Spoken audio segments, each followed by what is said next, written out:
하나님의 말씀은 에베소서 2장 4절에서 5절입니다.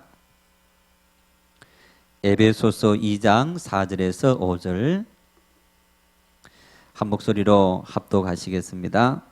긍휼이 풍성하신 하나님이 우리를 사랑하신 그 큰 사랑을 인하여 허물로 죽은 우리를 그리스도와 함께 살리셨고 너희는 은혜로 구원을 받은 것이라. 아멘.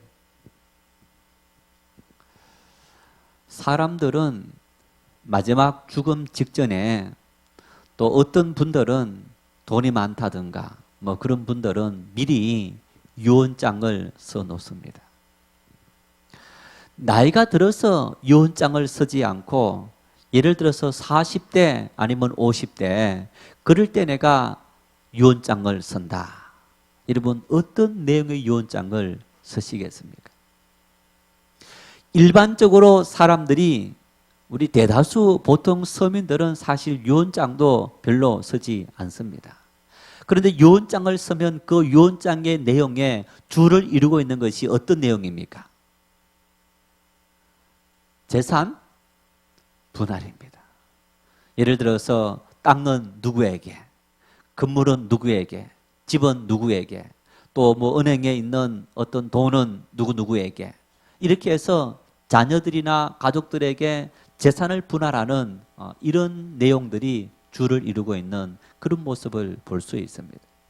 그리고 또 아마 내가 죽고 난 다음에 형제들이 더 우위를 갖고 사랑하고 돕고 사는 그런 삶이 되었으면 좋겠다. 어쩌면 이런 내용들을 그 유언장에 쓰게 될 겁니다.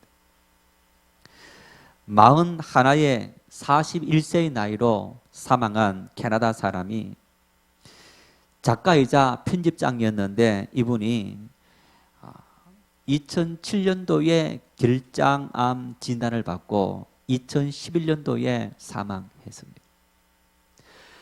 자기가 사망하기 직전에 2010년 말에 굉장히 상태가 악화되어서 한 2개월 정도 지나면서 그러면서 자기가 유언장을 썼는데 그 유언장이 내가 죽고 난 다음에 이 유언장을 오픈해 줬으면 좋겠다 해서 그 아내가 이분이 작가이고 편집장이니까 죽고 난 다음 날 그 내용이 이 신문에 실리도록 그렇게 내용을 했는데 이런 내용입니다. 제목이 마지막 포스터란 그런 제목으로 이분이 이렇게 글을 썼습니다. 자, 나는 이제 죽었습니다. 이 글이 나의 마지막 글입니다. 이미 내가 죽었다는 소식을 들었겠지만 이 글을 통해서 정식으로 선언합니다. 1969년 6월 30일 캐나다 밴쿠버에서 태어난 나는 2011년 5월 3일 41세의 나이로 사망했습니다. 이렇게 자기 사망 소식을 자기가 알고 있는 사람들에게 알립니다. 그리고 이렇게 말합니다. 삶에 어떠한 일이 생길지 아무도 모릅니다. 우리는 계획을 세우고 즐거운 일들을 하지만 우리의 삶이 언제나 계획대로 되지는 않습니다. 그래도 내 딸들과 사랑하는 아내가 내 투병과 죽음으로부터 희망을 찾기를 바랍니다. 세상 아니 우주 전체가 아름답고 놀라운 세상입니다. 나는 뒤를 돌아보지 않으며 후회도 하지 않습니다. 나의 사랑하는 딸들아, 너희에게 좋은 아버지가 되려고 최선을 다한 것을 알아주었으면 좋겠구나. 나의 베스트 친구이자 나의 아내여, 당신이 없었다면 무엇을 했을지 모르겠구려. 당신이 없었다면 이 세상은 초라한 세상이 되었을 것이요. 당신을 진심으로 사랑해서. 마지막 말이 이제 뭐 캐나다 사람이니까 영어로 I love you, I love you, I love you. 내가 당신을 사랑했었습니다. 자기가 죽고 하루 지나서 그 시점에서 이 편지를 이 기고문을 유언장을 했으니까 나는 사랑을 했고 그 사랑으로 나는 감사하고 나는 기쁩니다. 이분이 41살, 딸 둘이 11살, 13살이고 또 아내가 아마 이 죽은 남편하고 거의 비슷한 그런 나이라면 이제 30대 후반에서 40대 초반 그 나이인 겁니다. 죄송합니다. 참 아빠 없이 크갈 딸들, 그리고 남편 없이 오랜 세월 살아가야 될 이 아내, 그 사람들에게 마지막 유언의 말을 남기면서 오늘 이 유언장 속에 슬픈 기색이 하나도 보이지 않는 겁니다. 내가 너희들을 위해서 살아있는 날 동안 최선을 다해서 사랑했다는 것을 알아다오. 너희를 사랑했던 아빠가 있었다는 그 사실을 너희들이 늘 기억하고 희망을 갖고 용기를 갖고 살았으면 좋겠단다. 아내에게 당신과 나 사이에 이렇게 정말 내가 진심으로 당신을 사랑했던 그 사랑만으로도 당신은 정말 충분히 나에게 소중한 연인이었고 사랑이었고 최고의 베스트 프렌드였고 아내였다. 나 역시 당신을 그렇게 사랑했다. 이 글을 보면서 많은 사람들이 큰 감동을 받았다. 그런 보도를 본 적이 있습니다. 인생을 살아가면서, 여러분, 우리가 인생을 살아가면서 우리의 삶이 참 멋있다, 행복하다, 즐겁다, 나는 정말 의미 있는 인생을 살아왔다, 내가 지금 죽더라도 나는 전혀 후회하지 않는 삶을 살았다. 여러분, 그렇게 우리가 말을 하고 안녕을 구할 수 있는 삶은 어떤 삶일까요? 내가 어떤 삶을 살아갔을 때 우리가 정말 내 인생은 멋진 인생이었다고 말할 수 있습니까? 사랑입니다. 사랑하고 살고, 사랑을 받고 살고, 사랑을 주고 살고, 사랑을 실천하고 살아갔을 때 내 인생은 후회하지 않는 삶을 살아갈 수 있게 되는 것. 이 세상만으로 봤을 때 이 세상은, 여러분, 정말 60년을 살다 간 사람과 80년 간 사람은 엄청난 차이가 나는 겁니다. 41년을 살고 간 사람과 80년 살고 간 사람은 많은 차이가 나지만은 하나님 앞에서는 아무런 차이가 나지 않는 겁니다. 짧든 굵든 길든 우리가 인생을 살아가면서 어떤 삶을 살아가느냐, 그것이 훨씬 더 중요한 일입니다. 성경이 몇 권입니까? 66권입니다. 66권의 성경을 우리가 1장, 2장, 창세기가 1장부터 50장까지 이렇게 되어 있는데, 이 모든 장을 합치면 몇 장인지 아세요? 1189장입니다. 1189장에 있는 절, 1절, 2절, 3절 쭉 나와 있는데 그 모든 절들을 합치면 31,173절이라고 합니다. 66권의 성경, 그리고 1189장의 성경, 그 1189장 중에서 31,173절의 말씀 중에서 여러분, 우리가 뽑을 수 있는 가장 중요한 성경 구절, 만일 예를 들어서 중요하다는 성경 구절, 창세기 1장 1절 태초에 하나님이 천지를 창조했다, 이 말씀부터 쫙 나열해 놓고 여러분이 스티커를 붙이라 이렇게 한다면 여러분이 선택하는 가장 중요하고 중심적인 성경의 구절은 몇 장일까요? 가장 많은 사람들이, 가장 많은 신학자들이, 가장 많은 목회자들이 이구동성으로 요한복음 3장 16절을 선택합니다. 왜? 요한복음 3장 16절 속에 성경 전체에 가장 중요한 사상이 흐르고 있기 때문입니다. 성경 전체를 우리가 한마디로 요약하라면, 성경 전체를 우리가 한마디로 정리해서 말하라면 할 수 있는 그 말씀은 바로 요한복음 3장 16절, 하나님이 세상을 이처럼 사랑했다. 여러분, 우리가 성경 전체를 통해서 하나님에 대해서 우리가 배울 수 있고 이해할 수 있고 경험할 수 있는데, 하나님은 우리에게 어떤 하나님이냐? 사랑의 하나님이시라는 것.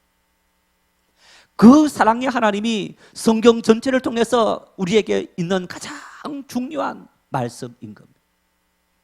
2주 전에 하나님에 대해서 이야기를 하면서 말씀을 전하면서 어떤 하나님을 말씀했습니까? 하나님은 무소부재하신 하나님이다. 하나님은 과거나 현재나 앞으로 미래나 하나님은 어떤 곳이든지 동시다발적으로 계시는 무소부재하신 하나님. 그 하나님이시기 때문에 우리에 대해서 하나님은 모르는 것이 없으신 하나님이시다. 내 모든 것을 다 아시는, 오늘 우리에게 어떤 일이 벌어지는지 아시는 하나님, 그 전능하신 하나님은 우리의 마음까지도 심지어 매일 나고 없어지는 머리털까지도 세시는 그런 섬세하신 세밀하신 아버지이시다. 하나님은 그 정도로 우리에 대해서 모르시는 것이 없으신 분이시라고 성경은 분명히 말씀하고 있습니다. 지난주에 하나님은 어떤 하나님이시라고요? 하나님은 우리를 통치하시는, 다스리시는 왕이신 하나님이시다. 하나님은 주무시는 분이 아니시고, 하나님은 잠자는 분이 아니시고, 하나님은 안 계신 분이 아니시고, 하나님은 이 세상과 모든 관계를 끊고 사시는 분이 아니시고, 지금 살아계셔서 하나님은 왕권을 갖고 이 세상 역사를, 우리의 모든 삶을 통치하시고 다스리시는 하나님이시다. 다시 말하면 여러분, 오늘 우리 인생의 행복과 불행과 그리고 성공과 실패 모든 것이 누구의 손에 달려 있는 겁니까? 하나님의 손에 달려 있는 겁니다. 이 나라 대통령의 손에도, 여러분이 속해 있는 사장님의 손에도, 어떤 기업인의 손에도 달려 있는 것이 아니고 하나님의 손에 달려 있다는 겁니다. 그런 하나님은 다스리시는, 통치하시는 왕이신 하나님입니다. 오늘 세 번째, 하나님은 어떤 분이냐? 사랑의 하나님이시다. 이 말씀은 여러분 이런 의미입니다. 무소부재하셔서 언제 어느 곳이든지 우리와 함께 하시는 하나님은 어떤 분이시냐? 사랑의 하나님. 우리를 통치하시고 다스리시는데 하나님은 어떤 마음을 갖고 우리를 통치하시고 다스리시느냐? 사랑의 마음을 갖고 이 세상과 우리 모두를 다스리시는 그런 하나님이시다. 하나님이 우리를 사랑하신다. 우리는 하나님의 사랑을 입은 존재이다. 여러분, 이 사실이 우리에게 얼마나 엄청나고 큰 사실인지 우리가 하나님의 이 사랑을 이해하고 깨달을수록 우리는 정말 인생이 얼마나 축복받은 사람인지 이루 말할 수 없는 은혜를 누리게 될 수 있는 것. 왜 하나님의 성품 중에서 이 사랑이 가장 크고 위대하다고 말할 수 있습니까? 여러분 보십시오. 하나님이 세상을 이처럼 사랑하사 누굴 주셨다고요? 독생자 예수님을 보내주셨다. 독생자 예수님이 인간의 몸을 입고 이 땅에 오신 것, 예수님께서 십자가를 지시기 위해서 골고다 언덕을 오르시면서 수많은 조롱과 채찍과 비웃음을 받으면서도 참으신 것, 골고다 언덕에서 그 고통 속에서 죽으시고 부활하신 그 모든 일들, 여러분 그 엄청난 일들을 하나님께서 행하시도록, 그리고 예수님께서 담당하시도록 하신 이유가 어디에 있는 겁니까? 하나님이 우리를 사랑하셨기 때문입니다. 자식을 위해서 부모가 희생할 수 있습니다. 내가 아는 누군가를 위해서 우리가 우리 자신을 희생할 수 있습니다. 여러분, 그런데 나와 전혀 관계없는 사람을 위해서 너 희생해라, 너 죽어라, 죽을 수 있습니까? 그럴 사람 아무도 없는 거예요. 그러나 오늘 독생자 예수님께서 우리 위해서 십자가 지셨고 죽으셨다는 겁니다. 그 놀라운 사랑을 실천하신 하나님의 그 사랑, 여러분 이 사랑보다 더 위대하고 더 엄청난 일들이 없다는 겁니다. 그래서 성경은 끊임없이 말씀합니다. 요한 1서 4장 8절 말씀에 하나님은 사랑이십니다. 한번 이 말씀 같이 읽겠습니다. 시작. 사랑하는 자들 아내하는 자는 하나님을 알지 못하나니 이는 하나님은 사랑이십니다. 하나님은 사랑이십니다. 여러분, 성경 어디에 하나님은 사랑이시다고, 하나님은 다른 어떤 하나님의 존재에 대해서 하나님은 이런 분이라고 쉽게 말한 곳이 어디에 있습니까? 사랑 이외에는 하나님은 이런 분이라고 말씀하시는 것이 거의 없습니다. 이 하나님의 사랑은 하나님의 대표적인 성품인 겁니다. 창세기 1장 27절을 말씀 같이 읽겠습니다. 하나님이 자기 형상 곧 하나님의 형상대로 사람을 창조하시되 남자와 여자를 창조하시고. 하나님께서 우리 인간을 만드실 때 하나님의 형상을 따라 만드셨다. 이 얘기는 다시 말하면 하나님은 우리 인간을 하나님의 성품을 따라 만드셨다. 그런 의미인 거예요. 그러면 여러분, 하나님께서 우리 인간을 만드실 때 가장 중요한 성품으로 무엇을 넣어주셨을까요? 사랑을 넣어주신 거예요. 그래서 사람은 사랑 때문에 울고, 사랑 때문에 웃고, 사랑 때문에 절망하고, 사랑 때문에 좌절하고, 사랑 때문에 심지어 다른 사람의 목숨을 빼앗는 이런 일까지도 자행하고 있는 거예요. 인간이 살아가면서 내가 아무리 많은 돈이 있고 아무리 많은 능력이 있고 지식이 있다 할지라도 내가 누군가에게 사랑을 받지 못하고 누군가를 사랑하지 못하면 그 사람은 행복한 삶을 살아갈 수 없게 되는 거예요. 왜? 우리 인생에 있어서 가장 중요한 것이 사랑이기 때문인 거예요. 사람들은 착각합니다. 내가 지식을 많이 갖고 능력을 많이 쌓고 재물을 많이 쌓으면 아마 사람들이 나를 더 사랑하겠지, 내가 더 많은 사랑을 할 수 있겠지, 여러분 생각하면서 그 사랑을 세상적인 모든 것들로 희석시키려는 그런 생각을 갖고 있습니다마는 사랑은 그 모든 것을 다 뛰어넘게 되는 것.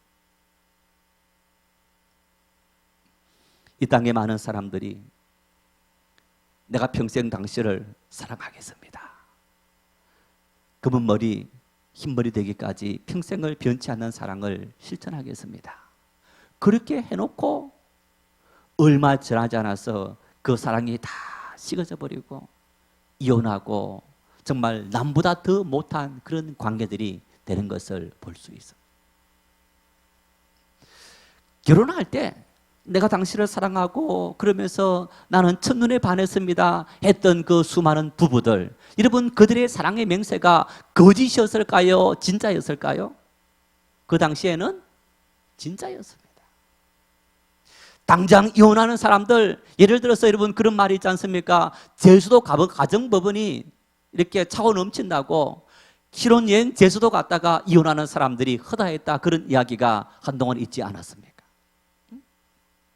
아직까지 그 결혼식의 열기가, 내가 그 서약했던 서약의 어떤 열기가, 그 말이 여운이 없어지기도 전에 나하고 못 살겠다, 이런 일이 벌어지는 거예요.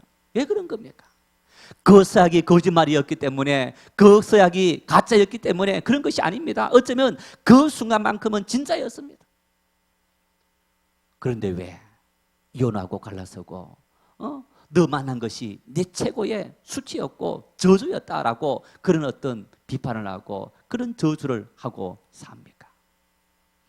사랑이 뭔지 모르기 때문에. 사랑이 뭔지 모르기 때문에.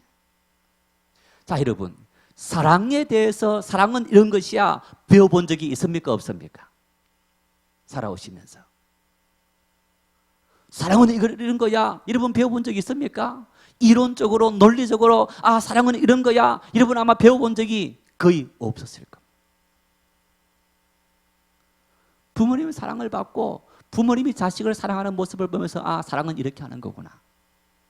여러분, 부모가 자식을 사랑하는 그 사랑은 사실은 배워서 생긴 사랑이 아닙니다. 하나님께서 인간을 만드실 때 하나님의 형상을 따라 만드신 그 본질적인 사랑이 인간에게 있기 때문에 그 본능적으로 사랑을 하게 되는 거예요. 여러분, 이성간의 사랑을 배워서 합니까? 아닙니다. 때가 되면 인간 본성적으로, 본능적으로 이성을 찾고 사랑하는 그런 존재로 하나님께서 인간을 만드셨기 때문에 인간은 서로 사랑하며 살게 되는 거예요. 문제는 그 사랑을 우리가 다 어떻게 생각하느냐, 나 중심적으로, 우리 인간 중심적으로 생각한다는 얘기입니다. 한동안에 한 20년, 30년은 된 것 같아요. 서부터 서울에 이렇게 한 코너에 보면 사랑은 이런 거다.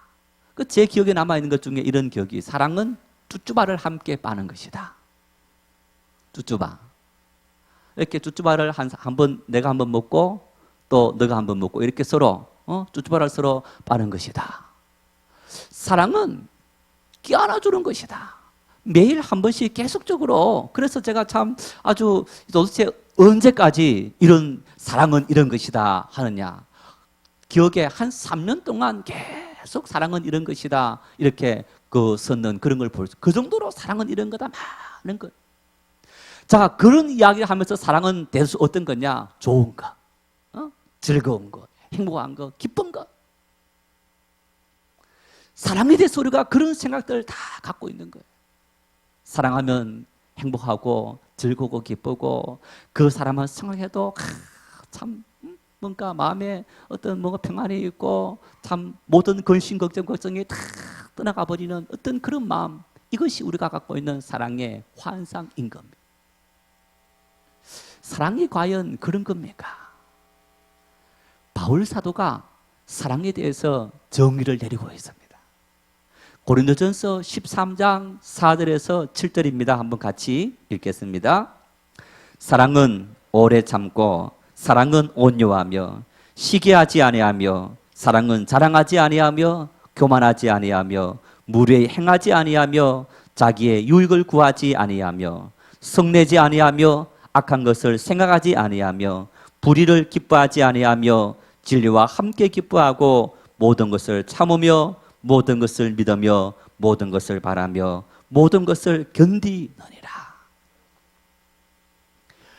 이 사랑을 바울 사도가 언급하면서 사랑의 출발과 그리고 마지막까지 그 마지막 문장 정리하면서 뭐라 말합니까? 사랑은 오래 참고 사랑은 모든 것을 견디느니라. 이렇게 말합니다. 사랑은 한마디로 말하면 상대방의 모든 것을 다 수용해 주는 거, 참아주는 거, 견뎌주는 거. 사랑은 여러분, 내가 원하는 대로 나 중심적으로 내 생각과 내 기분을 따라서 하는 것이 아니고 너의 입장에서 배려해주고 내 생각이 맞지 않는다 할지라도 내 기분에 상한다 할지라도 참아주고 인내해주고 다 수용해주는 것. 그걸 끝까지 견디는 그것이 바로 사랑이라고 말하는 것. 어쩌면 오늘 우리가 생각했던 그 모든 사랑의 개념과는 너무너무 다른 개념. 우리가 사랑한다 그랬을 때는 전부 다 자기중심, 이기주의적인 중심을 갖고 사랑을 했는데 이 본문 말씀 속에는 사랑은 너를 먼저 배려하고 너 중심적인 생각, 너 중심적인 사고방식을 갖는 이것이 바로 사랑이다. 그래서 성내지 않고 온유하고 겸손하고 인내하고 그리고 오래 참아주고 깃들여주고 그런 모든 것들이 사랑이다. 이렇게 이야기하는 것. 여러분, 이런 사랑을 이 땅에서 부모가 자식을 사랑하는 사랑을 통해서 우리가 확연히 알 수 있고 배울 수 있는 것. 보십시오. 제가 간혹 그렇게 말합니다마는 참 군에 가 있을 때는 보지 못해서 너무너무 가슴 아프더니 제대하고 왔을 때는 때를 따라서 이놈 왼수야 할 때가 많습니다. 말도 안 듣고 자기 멋대로 하게 되고 그랬을 때는 참 이렇게 하는데 여러분 이 왼수야 이놈아 하면서도 어떻습니까? 그 자식 원하는 대로 다 해주는 거. 자식이 원하는 대로 해줄 수 있는 만큼 최선을 다해서 다 해주는 거. 속상해하면서 힘들어하면서 가슴 아파하면서 가슴을 두드리면서 참으면서도 자식이 원하는 대로 해주려고 노력하는 것. 그거 뭡니까? 부모의 자식 강한 사랑인 겁니다. 간혹 보면요, 참 자식에게 용돈 받아서 근근히 살아가고 폐지 모아서 생활 어렵게 하시는 그런 분들이 한 분 두 분 모았다가 그 돈 누구에게 줍니까? 자식에게 주는 거예요. 자식은 사실 부모처럼 그렇게 살지 않으면서도 또 그런 것을 알고 있음에도 불구하고 나는 이렇게 살지만은 너는 조금 더 낫게 살았으면 좋겠다. 내가 너를 위해서 당하는 고통은 내가 수용해 주겠지만은 너만은 그렇게 살지 않았으면 좋겠다. 여러분, 그래서 사랑은 자식을 향한 부모의 사랑은 인내하는 사랑입니다. 참는 사랑입니다. 견디는 사랑입니다. 그래서 바울 사도는 하나님의 그 사랑의 정의를 그렇게 내리면서 그 하나님의 사랑의 형상을 따라 지음받은 우리 역시 마찬가지로 우리 인간의 본능 속에 자식을 향한 그 사랑, 하나님의 사랑이 나타나는데 그 모든 것이 나 중심적인 사랑이 아니고 너를 먼저 배려하고 너 중심적인 그런 헌신과 희생적인 사랑을 본문을 통해서 말씀하고 있는 것을 볼 수 있습니다. 지난 2009년도 지리산에서 북한에서 들여온 반달곰을 지리산에 방사를 한 적이 있다고 합니다. 그런데 이 곰이 겨울을 나면서 이 곰이 죽게 되었는데 그 곰을 방사하기 전에 곰에다가 칩을 넣어서 그 움직임을 포착하도록 그렇게 만들었습니다. 곰이 겨울 되면 동면합니다. 굴 속에 들어가서 동면하는데 동면할 때는 가만히 있는데 이 곰이 보니까 겨울 1월달 되는데 한겨울인데 막 움직이더라는 겁니다. 무슨 일이 생겼는가 보니까 아이를 낳은 겁니다. 새끼를 낳은 겁니다. 그런데 이제 그 곰이 새끼를 낳고도 그냥 아이 새끼 곰 젖먹이고 가만히 있으면 되는데 자꾸 또 이동을 하더라는 겁니다. 그러다가 한참 지났는데 이동이 멈춰 있고 꼼짝을 안 하더라는 겁니다. 갔더니 곰이 죽었습니다. 왜 죽었느냐? 여러분, 곰이 겨울 동안에는 깊은 잠을 자는 것이 사람이 먹지 않으면 힘을 못 얻는 것처럼 그 큰 곰이 안 먹으면 움직일 수 없지 않습니까? 그래서 동면을 취하면서 에너지 소비를 줄이는 겁니다. 그런 와중에 새끼를 낳았으니까 그 새끼 젖도 먹이고 하니까 많은 에너지가 소모되지 않겠습니까? 그런데 1월달이 되면서 눈이 녹았는데 그 녹은 눈, 물이 곰이 있는 그 동굴 속으로 들어와서 그 지면을 축축하게 만드니까 새끼나 자기나 거기 축축해서 견딜 수가 없었습니다. 그래서 곰이 움직여서 낙엽을 갖고 들어와서 깔았는데 그래도 안 된 겁니다. 그래서 그 추위에 또 지친 곰이 다른 동굴을 찾아서 옮겨갔는데 그곳에서도 적응을 못한 겁니다. 그래서 이 기진맥진해서 곰이 죽고 새끼 곰도 죽게 된 겁니다.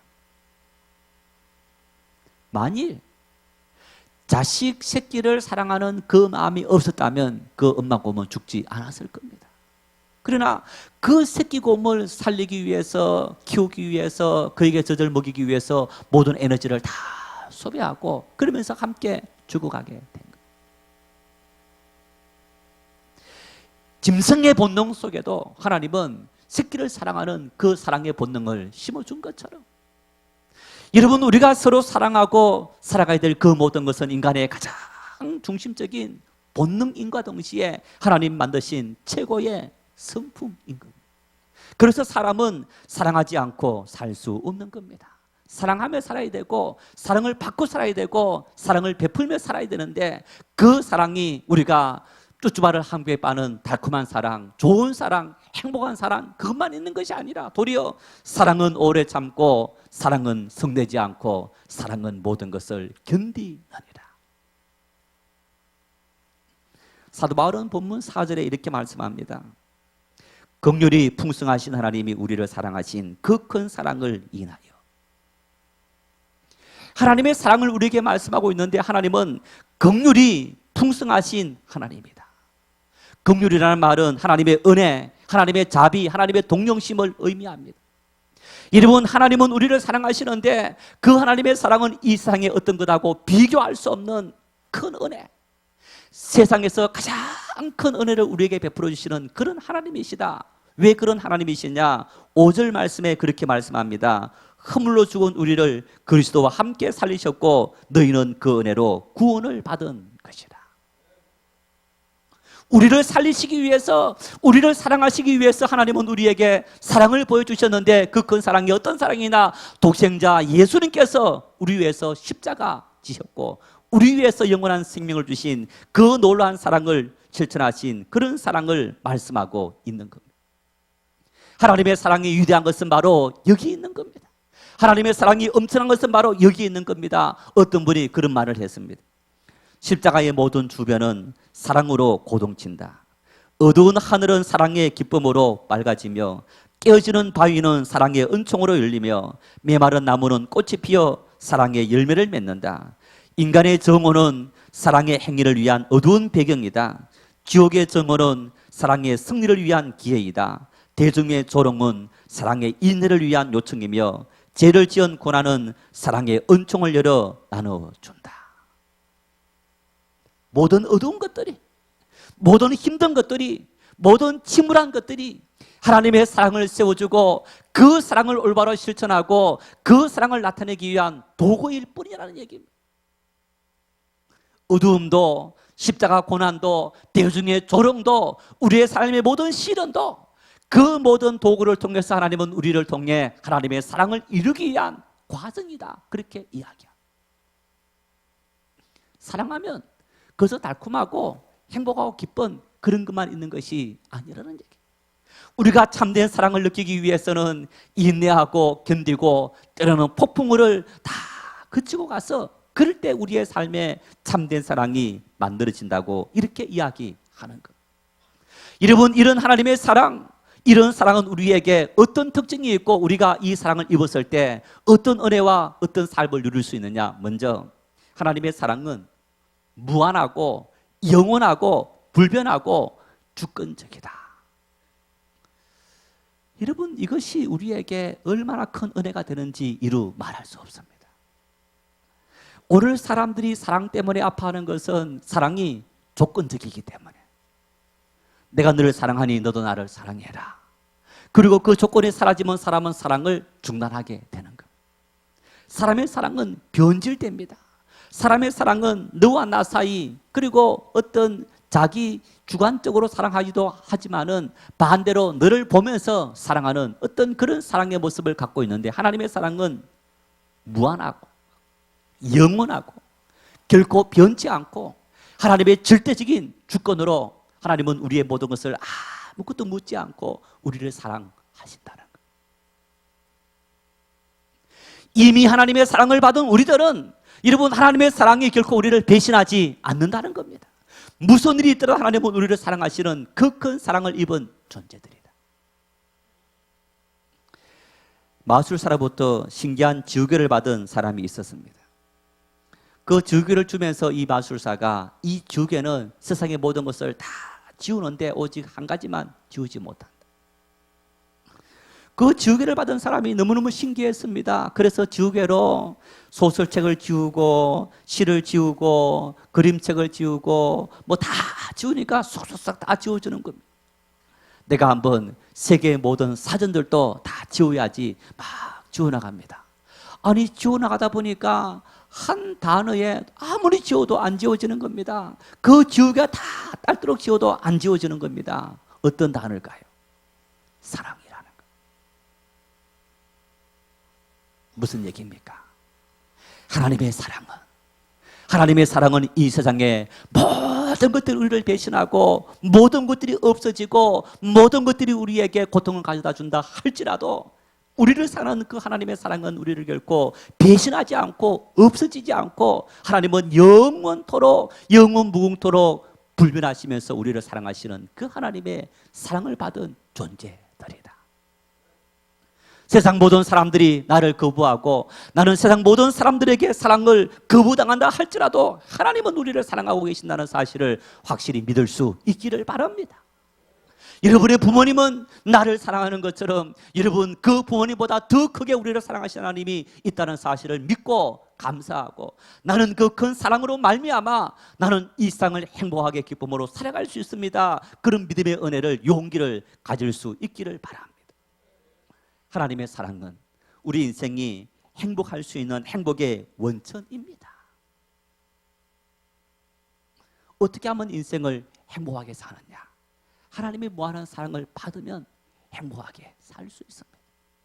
하나님의 그 큰 사랑을 입었을 때 여러분, 우리가 사랑을 받아봐야만 사랑을 실천할 수 있는 것처럼 나는 하나님의 무한하고 하나님의 불변하고 하나님의 주권적인 그 큰 사랑을 입고 있다. 그 큰 사랑을 받고 있다. 그것이 내 인생의 행복. 그래서 이 땅에 누군가가 나를 미워하고 싫어하고 거부한다 할지라도 염려하지 않습니다. 왜? 하나님께서 나를 사랑하시기 때문에. 그래서 우리가 인생을 살아가면서 즐겁게 기쁘게 감사하게 살아갈 수 있는 이유가 뭡니까? 하나님은 나를 사랑하신다. 하나님은 나를 사랑하신다. 그 하나님이 나와 함께 하시고 그 하나님이 우리의 힘이 되신다. 여러분, 마지막으로 이 하나님은 누구는 사랑하고 누구는 사랑하지 않는 차별하시는 분이 아니죠. 모든 사람을 다 사랑하십니다. 누구든지 사랑하십니다. 인간은 자기 기분에 따라서 누군가를 차별합니다. 어떤 사람을 차별해서 우리가 사랑을 하게 되겠지만은 하나님은 차별하지 않고 조건을 따지지 않고 능력을 따지지 않고 환경을 따지지 않고 그 사람의 많고 적음을 따지지 않고 피부 색깔을 따지지 않고 그 사람의 어떤 것을 전혀 따지지 않고 우리를 사랑하시는 하나님이시다. 그래서 햄즈라는 분이 이렇게 말했습니다. 가장 작은 것도, 가장 천한 것도, 가장 낮은 것도, 가장 악한 것도, 가장 위대한 것도, 가장 고상한 것도, 가장 순결한 것도, 가장 높은 것도, 가장 선한 것도, 바로 하나님은 세상 모든 것을 다 사랑하셨다. 우리는 그런 하나님의 사랑의 대상, 사랑의 존재들이라는 사실입니다. 여러분, 이 하나님의 사랑을 잊고 이 하나님의 사랑을 깨닫고 이 하나님의 사랑을 발견하고 살아갈 때 행복한 삶을, 즐거운 삶을, 복된 삶을 살아갈 수 있게 되는 것. 하나님을 기억할 때 하나님은 이처럼 나를 사랑하신 분이시다. 하나님은 결코 변치 않고 나를 사랑하시는 분이시다. 세상 누군가가 나를 인정하지 않다 할지라도 나는 하나님의 이 큰 사랑을 잊고 받은 존재이다. 오늘 세상 사람들을 보십시오. 우리 아까 찬송처럼 세상 모두 사랑 없어. 사람들이 사랑에 갈급하고 사랑을 찾아 이곳저곳 찾지만은 참된 사랑을 찾지 못하는 세상인 겁니다. 오늘 수많은 가정들이, 수많은 사람들이 그 사랑 때문에 아파하고 절망하고 좌절하고 그것 때문에 용기를 잃어버리고 모든 것을 끝내버리는 사람이 수없이 많지 않습니까? 당신에게는 도대체 어떤 사랑이 있느냐? 당신은 어떤 사랑을 입었기에 이런 힘든 세상 속에서, 그런 고통 속에서도 당신은 용기를 갖고 기쁨으로 살고 있느냐? 우리가 받은 하나님의 그 큰 사랑, 여러분 그 큰 사랑을 이웃들에게, 사랑을 찾아 갈망하는 많은 사람들에게 보여주고 증명하고 나타낼 수 있는 그런 믿음의 축복이 우리 모두에게 넘칠 수 있기를 축원합니다.